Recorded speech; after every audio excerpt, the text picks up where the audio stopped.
Praise the lord. దేవుని నామంలో మీ అందరికీ వందనాలు. ఈ దినం మనం ఒక వాక్యం చదువుకుందాం. మొదటి పేతురు రాసిన పత్రిక 1వ అధ్యాయము 7వ వచనం. నశించిపోవు సువర్ణము అగ్ని పరీక్ష వలన శుద్ధపరచబడుచున్నది కదా, దానికంటే అమూల్యమైన మీ విశ్వాసము ఈ శోధనల చేత పరీక్షకు నిలిచినదై యేసుక్రీస్తు ప్రత్యక్షమైనప్పుడు మీకు మెప్పును మహిమయు ఘనతయు కలుగుటకు కారణమగును. అవునండి, విశ్వాస జీవితంలో మనం ఎన్నో పరీక్షలను శోధనలని ఎదుర్కొంటూ ఉంటాం. అయితే మనకు ఎదురైన ప్రతి పరీక్ష అది మన విశ్వాసానికి పరీక్ష అనే విషయం మనం గుర్తుపెట్టుకోవాలి. ఈ లోకంలో ఎదురయ్యే ప్రతి పరీక్షలో ప్రతి శోధనలో మనం ఎప్పుడైతే జయాన్ని పొందుకుంటామో అది మనల్ని మరింతగా క్రీస్తు స్వారూప్యంలోనికి తీసుకువెళ్తుంది. దేవుని చిత్తానికి మనల్ని దగ్గరగా తీసుకువెళ్తుంది. తద్వారా దేవుని రాజ్యానికి మనల్ని చేరుస్తుంది. అయితే యోబు కూడా ఎన్నో శ్రమలని పరీక్షలను ఎదుర్కొన్నట్టుగా మనం చూస్తూ ఉన్నాం. అయితే యోబు ఆ పరీక్షలన్నీ ఎదుర్కొన్న తర్వాత తను చెప్తున్న మాట ఏంటంటే, నేను నడుచు మార్గము యెహోవాకు తెలియను, నేను శోధించబడిన మీదట సువర్ణము వలె మారుదును అని భక్తుడైన యోబు చెప్తున్నాడు. అవునండి, మనం ఎప్పుడైతే మన విశ్వాసం పరీక్షకు నిలుస్తుందో, ఆ పరీక్షలో నిలిచిన వారముగా మనం ఉంటామో, జయించిన వారముగా ఉంటామో, మనం సువర్ణము వలె, ఎప్పుడైతే బంగారము అగ్నిలో పుటం వేయబడుతుందో అది శుద్ధమైనదిగా మరింత ప్రకాశవంతంగా ఎలా అయితే మారుతుందో, మన జీవితం కూడా మన విశ్వాసము పరీక్షించబడిన తర్వాత అందులో మనం విజయం సాధిస్తే ఖచ్చితంగా మనం కూడా క్రీస్తు స్వారూప్యంలోకి మార్చబడతామన్న విషయం మనం గుర్తించాలి. అయితే ఈ విషయంలో ఇద్దరు వ్యక్తుల గురించి మనం ఈరోజు మాట్లాడుకుందాం. అయితే ఆ ఇద్దరు వ్యక్తులు కూడా యేసుక్రీస్తు యొక్క 12 మంది శిష్యులలో ఉన్నవారే. ఒకరు పేతురు, ఇంకొకరు ఇస్కరియోతు యూదా. అయితే వీరిలో పేతురుకి ఉన్న బిరుదేంటంటే అపోస్తలుడైన పేతురు. అయితే యూదా గురించి ఏం రాయబడింది అంటే, అన్ని సువార్తల్లోనూ ఇస్కరియోతు యూదా గురించి ద్రోహి అనే విషయాన్ని రాయించి ఉంచారు. ద్రోహి అగు ఇస్కరియోతు యూదా. అయితే ఇద్దరు కూడా యేసుక్రీస్తు వారి చేత శిష్యులుగా ఎన్నుకొనబడిన వారే. కానీ ఎందుకంతా వారి మధ్యలో వ్యత్యాసం కనబడుతూ ఉంది అనేది మనం మాట్లాడుకుందాం. ఈ ఇద్దరు కూడా పలు విధాలుగా విశ్వాసంలో పరీక్షలను ఎదుర్కొన్నారు. అయితే ఆ పరీక్షల్ని ఎవరు ఏ విధంగా సమర్థవంతంగా ఎదుర్కోగలిగారో మనం ఈ దినాన చూద్దాం. ఈ ఇద్దరిని మనం గమనించినట్టయితే అపోస్తలుడైన పేతురు ఒక సామాన్యమైన వ్యక్తిగా మనకు కనిపిస్తూ ఉన్నాడు. అలాగే అతను చదువులేనివాడు, పామరుడు. అలాగే మనం గమనించినట్లయితే అపోస్తలుడైన పేతురు చాలా దుడుకు స్వభావము కలిగిన వ్యక్తిగా, తొందరపాటుతనం కలిగిన వ్యక్తిగా మనం చూస్తూ ఉంటాం. దీనికి భిన్నంగా ఇస్కరియోతు యూదా అయితే చాలా తెలివైన వాడుగా ఉన్నాడు, సూక్ష్మ బుద్ధి కలిగిన వాడిగా ఉన్నాడు, చదువుకున్న వ్యక్తిగా ఉన్నాడు. అన్ని విషయాల్లో అతను ఆచితూచి వ్యవహరించే వ్యక్తిగా, అలాగే ఎక్కువగా ఉన్నతమైన స్థానాలను కోరుకునే వ్యక్తిగా మనం చూస్తూ ఉన్నాం. ఈ ఇద్దరు కూడా యేసుక్రీస్తు వారి చేత ఒకే విధంగా 12 మంది శిష్యులలో ఎన్నుకోబడ్డారు. అయితే వీరిద్దరు ఎటువంటి పరీక్షలను ఎదుర్కొన్నారో మనం చూద్దాం. ఈ ఇద్దరు కూడా ధనం విషయంలో అయినటువంటి పరీక్షను ఎదుర్కొన్నట్టుగా చూస్తున్నాం. అపోస్తలుడైన పేతురు యేసుక్రీస్తుకి శిష్యుడిగా అవ్వకముందు యేసుక్రీస్తు వారు పేతురు యొక్క దోణిని ఎక్కి ఆ దోణిని సముద్రంలోనికి నడిపించి వల వేయమని చెప్పినట్టుగా చూస్తూ ఉన్నాం. అయితే అప్పటికే పేతురు వల వేసి ఒక్క చేప కూడా పట్టక చాలా తీవ్రమైన అసంతృప్తితో అలసిపోయిన స్థితిలో ఉన్నాడు. కానీ యేసుక్రీస్తు మాట యందు విశ్వాసం ఉంచినటువంటి పేతురు వలను వేసినప్పుడు విస్తారమైనటువంటి చేపలను అతను పట్టుకున్నాడు. తన జీవితంలో ఎప్పుడు కూడా అటువంటి విస్తారమైనటువంటి చేపలు పడటం అతను ఎన్నడూ చూడలేదు. అయితే దీని తరువాత మరుక్షణమే యేసుక్రీస్తు వారు పేతురుతో చెప్పిన మాట ఏంటి అంటే, పేతురు నీ వలను విడిచిపెట్టి నీవు నన్ను వెంబడించు అని. అయితే ఇది చాలా క్లిష్టమైన పరీక్ష. అప్పటికే పేతురు చాలా విస్తారమైనటువంటి చేపలను పట్టిన వ్యక్తిగా ఉన్నాడు, చాలా లాభాన్ని పొందుకున్నాడు.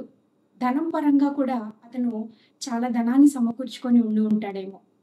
అయితే యేసుక్రీస్తు వారు అన్న మాట ఏంటంటే, సమస్తము విడిచిపెట్టి నువ్వు నన్ను వెంబడించు అన్నప్పుడు, చాలాసార్లు ఒకవేళ ఈ పరీక్ష మనకు ఎదురైతే, మనము మనకున్న వాటన్నిటిని విడిచిపెట్టి యేసయ్యను వెంబడించడానికి మనము ఒక విధంగా ఆలోచిస్తామేమో. కానీ పేతురైతే ఆ పరీక్షలో నెగ్గినవాడుగా ఉన్నాడు. ఆ పరీక్షలో విజయం సాధించాడు. తనకి లాభాన్ని అపేక్షించినట్టుగా మనం చూడలేదు కానీ, తన లాభాన్ని వదులుకొని యేసుక్రీస్తు మాటకి విధేయత చూపించి, ఆయన పొందుకోబోయే శాశ్వత బహుమానం మీద దృష్టి ఉంచి యేసుక్రీస్తుని వెంబడించాడు. సమస్తము విసర్జించి ఆయన వెంబడించిన వ్యక్తిగా ఉన్నాడు. అయితే ఇక్కడ మనం ఒక విషయాన్ని గమనించవచ్చు. ఏంటంటే, పేతురు ధనం మీద ఆశ కలిగిన వ్యక్తిగా లేడు అనే విషయాన్ని మనం నిర్ధారించుకోవచ్చు.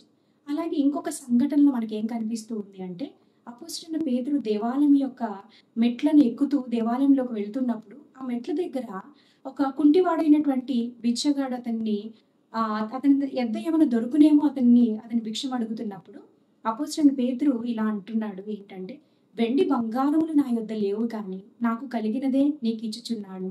నజరేయుడైన యేసు నామమున నీవు లేచి నడువుము అని చెప్పి ఆ వ్యక్తితో చెప్పినట్లుగా చూస్తున్నాం. అంటే ఇక్కడ అపోస్తలుడైన పేతురు యొక్క స్వభావాన్ని మనం గమనిస్తే, అతను పుచ్చుకునే విషయంలో ఆసక్తి లేదు కానీ ఇచ్చే వ్యక్తిగా అతను ఉన్నాడు. అవును కదండి, వాక్యం సెలవిస్తుంది, పుచ్చుకొనుట కంటే ఇచ్చుట శ్రేష్టము అనేది.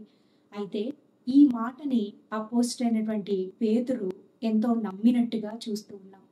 ఆ నమ్మకం వలన అతను ఎంతో గొప్ప మేలు పొందుకున్నాడు, అపోస్తలుల్లో ఒకడిగా చేర్చబడ్డాడు. అయితే ఇదే ధనం విషయంలో ఇస్కరియోతు యూద యొక్క వైఖరి ఎలా ఉందో మనం గమనిద్దాం.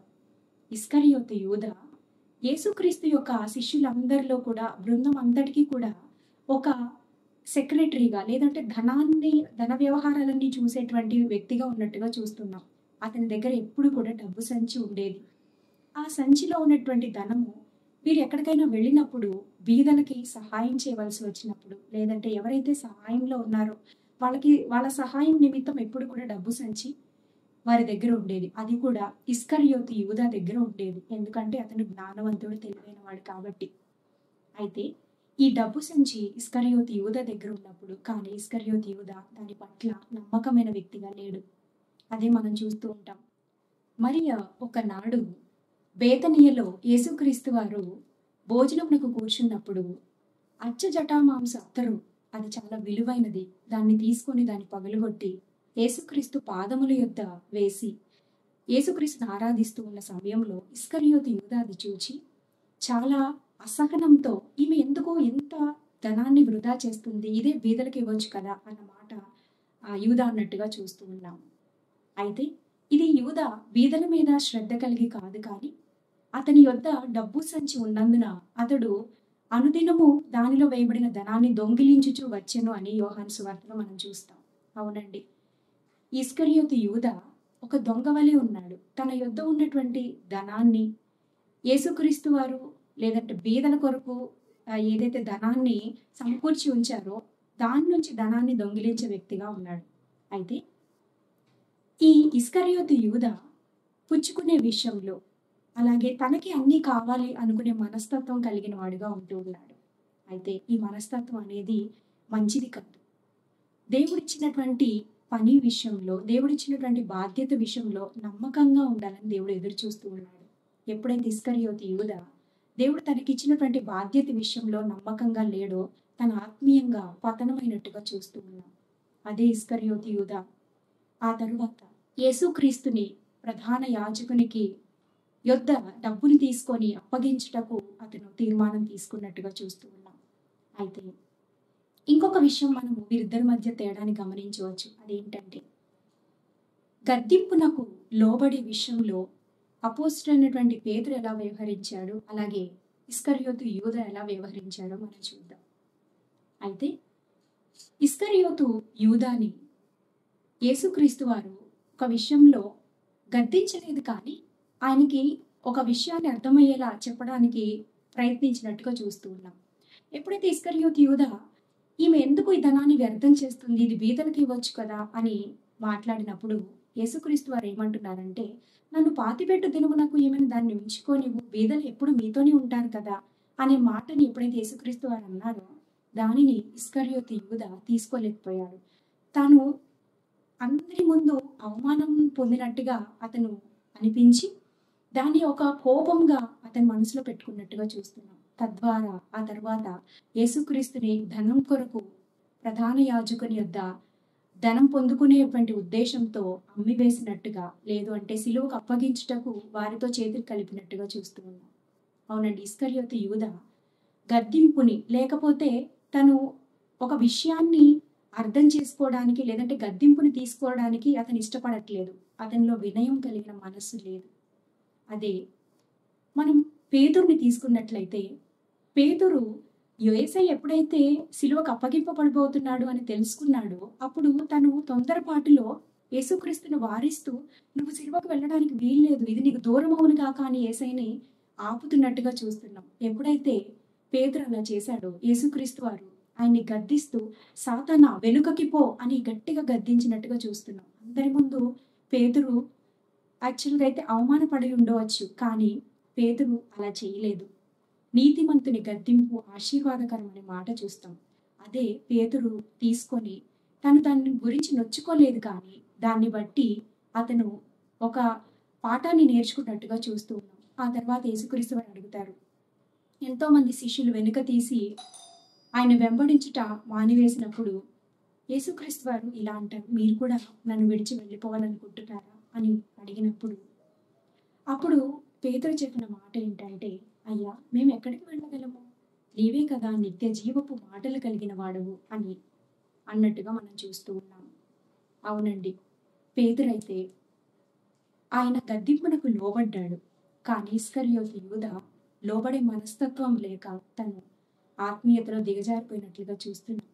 తద్వారా ఇలాంటి ఎన్నో విషయాల్లో విశ్వాసం అనేది పరీక్షకు నిలబడినప్పుడు పేతురైతే పరీక్షలో నిలబడగలిగాడు. ఇస్కరియోతు యూదా మాత్రం తను జ్ఞానవంతుడైనప్పటికీ ఆ పరీక్షలో ఓడిపోయిన వాడిగా ఉన్నాడు.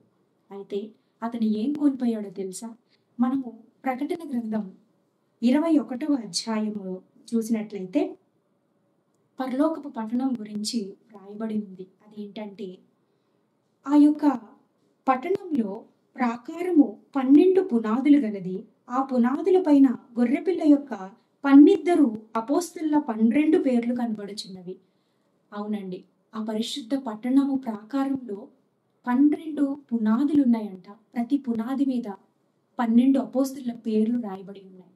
అయితే ఆ 12 పునాదుల మీద ఒక పునాది మీద అపోస్తలుడైన పేతురు పేరు రాయబడి ఉంది. కానీ ఇస్కరియోతు యూదా ఆ గొప్ప భాగ్యాన్ని పోగొట్టుకున్నట్టుగా చూస్తున్నాం.